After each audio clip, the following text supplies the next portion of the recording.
Boy Landigo, tagapagtanggol ng bayan. Maligayang pagbabalik po sa akin channel. Ngayon pa pag-uusapan natin ngayon sa araw na ito ay patungkol po sa Kongreso. Dapat na po bang i-abolis ang Kongreso? So yan po ang pag-uusapan natin ngayon sa araw na ito. Ano-ano ang mga dahilan? Kailan dapat i-abolis ang Kongreso? Mayroon po tayong mga ilang dahilan kung bakit maaaring isalahana ng isang pamahalaan ang pag-abolis sa Kongreso o ang pag-alis sa mga membro ng Kongreso. Una, kawalaan ng kahusayan. Pwede pong i-abolis ang Kongreso o ang isang membro ng Kongreso kung hindi siya nakikitahan ng kahusayan. Kung puro na ng kapalpakan ang kanilang pinagagawa at hindi na productive ang kanilang ginagawa. Katulad po sa nangyayari ngayon, hindi na po sila nakikita ng kahusayan kasi po ginagamit nila ang Kongreso imbes po na in aid of legislation ay ginagamit na po nila ang Kongreso for in aid of politics. Very obvious po ang ginagawa ng Kongreso na political persecution. Ano pa yung mga dahilan?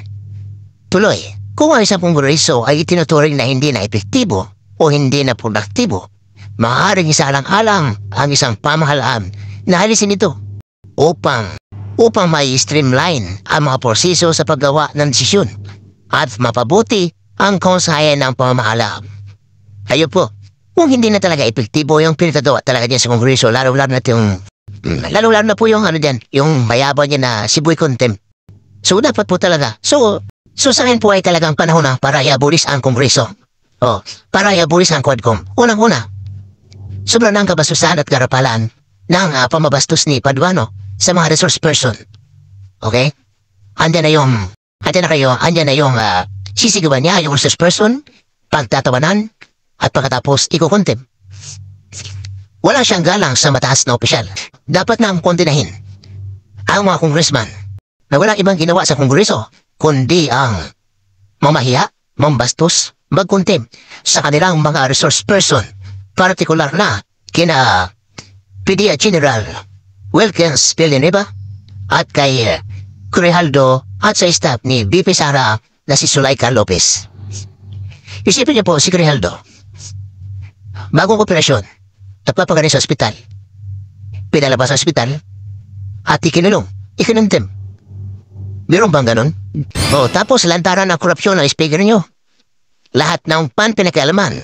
Maharlika pan. PhilHealth pan. Flood control pan.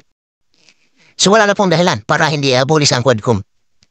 Wala na pong silbi, wala na pong saysay, wala na pong kwenta ang kanilang pinagkagawa. Hindi na po produktibo. Laganap na ang korupsyon. Laganap na ang kabasusan. Pang-aapuso. Okay? So kaya po, dapat talaga ang pamahalaan na ito ay kumilos na at i-abolis na ang Quadcom, pati ang mga membro ng Quadcom na yan.